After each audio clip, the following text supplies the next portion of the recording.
Well, hello everybody and happy Saturday. Hey, I'm going to be heading to a wedding on Sunday and I wanted to put something out today for the next trading day on Monday as far as two high probability trades that I have on my radar. One I am in, that's going to be NBRV. I'm in a real heavy position with that, about $135,000 position with that.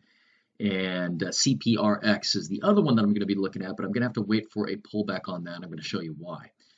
So let's talk about those two real quickly here. Very similar type setups, and I'm going to show you why I consider these to be high probability. First one over with NBRV. What I'm looking at right here was this last run that broke right here. And if I draw a line from this high right here, you can see right there, I'm looking at it daily right now. This area right here, if you can see it, broke up above and closed above and then proceeded to go ahead and retrace. That tells me that this wants higher. It broke the most recent highest level of resistance right here, broke above and closed above. The close is absolutely the key, and then it proceeded to go ahead and retrace. So even though we're in this retracement that's going on in this area right here, it doesn't really concern me all that much because I know that the market has already signaled higher by this break above and close above right here. So again, just using the daily time frame just to get an overall view, basic view as to what's going on. But what I saw is if I go to my Fibonacci retracement right here, I go from my lowest low to my highest high, I'm getting right in that 382 retracement. And you've heard from my videos time and time again, 382 retracement tends to indicate trend continuation.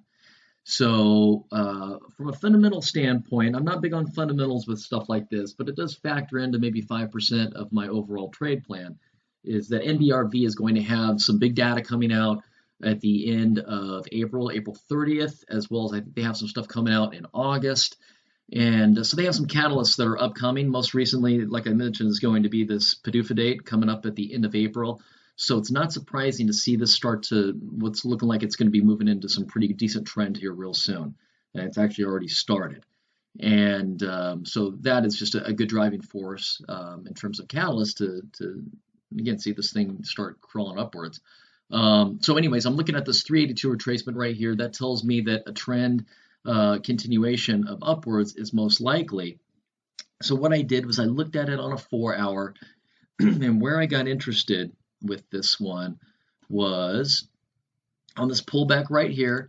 I like using what's called a higher high, higher close entry. And what that means is that I am looking for my lowest close candle. So for example, this one right here would be my lowest close candle. I'm looking for a green candle that would go ahead and eclipse the top or the high of that lowest close candle. So that didn't give it to me right there. Now that's my lowest close candle, lowest close candle, lowest close candle, lowest close candle right here. And then look what happens right here. Let's get this big so we can all see it. This candle right here is my lowest close candle. This next candle right here closed higher than the high of my lowest close candle. Can we all see that? This one closed here at 250. The high on my lowest close candle is at 248. That's my signal to buy right there. Right there. That's my highest close candle right there. So what happens with that, when I place an order with that, I place an order right where that close comes in, okay, right there. And my stop is going to go immediately right below that lowest low. Because what I'm saying within this pullback right here in that higher high, higher close candle, I'm saying that this downward trend has been completed and it's not going to go any lower. It doesn't work all the time, but it works really, really, really well. Trust me on that. It's a great signal to look to get long on something. So, and if I put a loss right there, well, then I know exactly when I place my trade, exactly what my purchase price is going to be at, say, 250. And then I know if I'm wrong where I want to get out. And that's going to be right at about 227 with a potential loss at about 9.2%. Pretty decent loss, so position sizing is going to be key. But what I'm looking for, at least, is for a trend continuation to come up and at least hit, right there and right there. I'm looking for a trend continuation to come up and at least hit or retest these highs. So you're looking at from a 250 purchase up to about 316, which would be a double top. You're looking at about 26.5% to the upside right there with a catalyst pending towards the end of the month. That's a pretty good risk reward. So took a position right there and it ran up, and now we're in the 280 range right here. I increased my position size. Let's see if I can remember why I did that. There's a reason why. I was looking at it on a much lower time frame. You know why I was? I was looking at an hour time frame to look to get long on this, and because I was looking at a 1 hour, I reduced it to a 15-minute, because that's typically what I do. If I go to a 4 hour, then a 1 hour, I just drop a time frame. It's kind of tough to explain. It's kind of convoluted, but my analysis was not correct with that. I bought in way too early, which basically doubled my position, about 290, and then it proceeded to pull back. All that I had to do was on this one, and you can see right here that, well, anyways, on this one right here, if I drop it to a 1 hour right here, all that I had to do, plus taking consideration here that my RSI is looking overbought on this end right here. My RSI is set to a 7 period. I'm looking at a 1 hour time frame. Anything above 80 is going to be technically overbought. Anything below 20 is going to be technically oversold. So I was coming in at the end of that run right at 290 on overbought conditions on a 1 hour. I just went against my own trade plan. I should not have done that. And I bought at 290 and rode it all the way down to 271. Not liking myself at that point in time. But what happens right here, following the same methodology on the 4 hour when I was looking at it right here, is I get my lowest close candle. I got a higher close candle right here. The highest on this low close candle is 280. This candle right here closed at 281. Good enough. So that would have been your purchase on a rebuy right there. And I think I put up a thing on StockTwits that's your rebuy right there. And with a stop loss, which would go below that lowest low, not that low, but probably about right there, say about 267. And now we're looking for that next run to come up here, the next leg.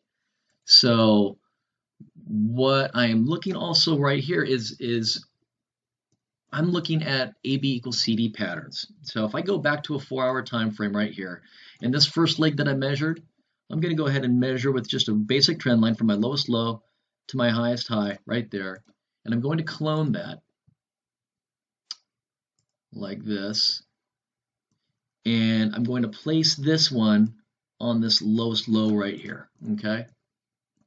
So that puts us with what's called a measured move, and that puts us all the way up into about the 450 range, almost even handle 450, which is interesting. If I draw a Fibonacci extension, I go from my lowest low to my highest high, and then swing back on down. You can see right now it starts putting me in this little window right here. 1618, one of my main Fibonacci extension numbers, top of the spear right there of that measured move right there. And so I'm getting anywhere within this box right here. I think it involves all likelihood, particularly if we break above that 316 mark right here. I think if we break above that, you have all likelihood of things continuing on about the 450, 460 range or so. So I'm not looking for that much of a move because I think that's going to take time, and it's going to take time through PDUFA, and I don't like holding through data. That's my own personal preference, but it's just too much of a gamble for me. There's just too many things that can come into play with that, and I'm not interested in that. But I'm looking at a lower move right here on a lower time frame. This is where I'm really looking to make my money on this trade. So I mentioned this right here. Let's get rid of these. So we know that the market likes to move in what's called fractals, or moves within moves. I showed you this big move on the 4 hour time frame. So now I'm on a 1 hour time frame right here, and take a look at this. Get rid of this so we can see this. This is pretty cool. So this move right here that I'm looking at, I am going to do a Fibonacci retracement on this move right here. Lowest low on that lowest candle wick to my highest high. And once you know it, I get a 382 retracement right there. Tends to indicate what? Trend continuation.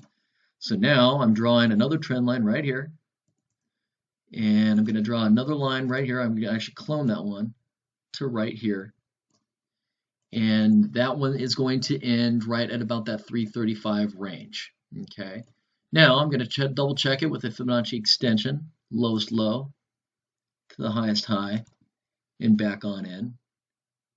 And just coming up a little bit shy, coming right up on that 1618 at 337 right there. I think that target has showing all likelihood of hitting coming up here leading into Padufa. Maybe beyond that, could be, but I'm looking to make my money right here. I'm priced in currently on my average at maybe about maybe 275 or so, 274, 275. So let's just say right here to about right there. I'm looking at about 21.5% on $130,000 position or so. Maybe 26, 27, 20, about $28,000, $29,000 gain in a very short-term period of time, I think is what's going to happen here. That, like I said, that bigger time frame, that move up to 450, I think could possibly happen. But again, you're carrying it in through data, and I'm just not interested. I'm just interested in riding this momentum wave up to that 337 range and dumping off and going ahead and looking for something else. So it's all ratio trading, ratio meaning Fibonacci, retracements and everything. And this video is going to get way too long if I start talking about the ins and outs of Fibonacci. I have other videos on that. I'll also touch on it again in another video coming up because this is really such a huge part of my trade plan. But I think that's where we're headed with that. And again, it's not what I think, it's just a matter of what the market is showing us in terms of these 382 retracements, trend continuation, catalyst coming up. A lot of good things coming up with NBRV. Volume was really light on Friday. You probably had all the big players that were out of town already for the weekend. Next week, I'm anticipating some big stuff from this one. So that's going to be a good hold. Again, as much of a position that I have in this, I've got to hold on to that stop loss at 267 or so. If that gets down there for whatever reason, got to bail, got to go look for another trade. Trading's not about being right. It's a matter of making money. Those are two different things. CPRX. Let's touch on this one. What was I looking at with this? So, yeah, this is a really nice trade right here set up. I am looking at this right here. In fact, I'm going to look at it. Let's look at it on a 1 hour. It's easier to see on a 1 hour. Okay. So what I was looking at with this was this last move right here, same difference. Lowest low, highest high, and look how it turns around right at the 382. 382 tends to indicate what? Trend continuation. That's my lowest closed candle. I get a higher high, higher closed candle right there. I took a position. I had a real smart person on StockTwits say, why in the expletive symbols did you do that? Just saying, chart looks terrible. And I'm like, that's just not what I'm looking at. And I don't know why you're doing that. It's horrible. And okay, fine. Yeah, that sounds great. Not to mention right here, it puts in a nice little double bottom right here on a retest and then proceeds to keep going north. And wouldn't you know it? And actually start spiking up above here, catches some decent volume coming in right here. And most importantly on this trade, pay attention to this. I draw a horizontal line on my highest high, highest close right here, and what did it end up doing? I'm going to fatten it up here so we can see it. That's my highest high right there. Okay, I draw a line of structure all the way around right there is resistance. It broke through resistance, and now look what it's doing. It's coming back down. What used to be resistance right here, couldn't break through, is now becoming support right there. Did we all see that? Very interesting, correct? So we had a 382 retracement, continued on up. Like I said on NBRV, you're at least looking at a retest of the highs on this. And I put something up right around here because we're starting to get into some oversold or actually overbought on the RSI right here. Good place or a good point in time right there to start taking off some profits at 560 and then wait and see what happens. If it breaks above and closes above, which ultimately it did, then that's fine. That's a signal that it wants higher. We're going to wait for a pullback in order to re-enter. Hey everybody, sorry about that. Had some business to attend to, and I was gone for about a half hour, but you never would have known that. So anyways, yeah, recapping on my thought right here, there's this break above, close above structure right here. And now we're in the middle of pulling back. And this little pullback right here, in fact, I think I was talking about what used to be resistance is now turning into support right here. And I don't think that this pullback right here is done. I think it's probably going to pull back more. And what I was going to say earlier about, well, I'll touch on that here in just a second. Well, yeah, actually, take a look at it right here. If I go ahead and I draw a trend line from the lowest low to the highest high right here, and if I go ahead and I clone that, look at this move right here. Check that out. So that is just a completely measured move, and it falls right in line with that top of the measured move. So I think we're going to look at a retracement right here, which is going to provide a phenomenal chance for entry right here. Going back to that one dude that said, oh, this chart looks horrible. Well, thanks for your opinion, but charts, now we're starting to see how we can use charts and how charts can actually work to our advantage. If I were to do a Fibonacci extension right here, I can see that extension comes in right at that, if you can see it right here, that 1414. I'll draw a line right here at the 1414, and you can see right there, get rid of this one so we don't get confused. You can see right there how that lines up with that measured move. So all indications right here, we're looking at a retracement, and what I'm going to look for is like what I showed you with NBRV. I'm going to look for a higher high, higher close on the 1 hour time frame, and take it from there. Let's clear some of this out and start thinking about where can we expect this to pull back to. So the way I'm going to do that is I'm going to draw a Fibonacci retracement, and I can retrace this move right here, lowest low to the highest high, and then this retracement right here, lowest low to highest high. And I'm looking for what's called clustering or grouping of Fibonacci. And I can see my 618 right here and an 886 coming in at a 516. I got 786 and a 236. Not really mean Fibonacci numbers, but that 618 right here is kind of matching up pretty nicely. What about if I measure this one right here? Lowest low to highest high right there. Now I start looking at, where am I starting to get some? I've got two coming out. I've got a 382 and a 618 coming out about 531. I would not, now if you take a look at that, let's draw a line right there. That would put that, as I go ahead and I reduce this. Number one, those are my two main Fibonacci numbers, 382 and a 618. And as I look at it right here on that, that would put this right back down into what used to be my level of resistance right here. What do we know about what used to be future resistance? Well, or previous resistance becomes future support. So pulling back right down in that 532 range, somewhere right in here, I don't think is outside the realm of possibilities whatsoever. I think it's in fact very likely. Now, I showed you this move right here. I shouldn't have deleted it, but right here, and then this move right here. So we know that the market likes to move in what's called fractals, or moves within moves. Now, if we look at a larger time frame and look at the bigger picture with something like this, take a look at this.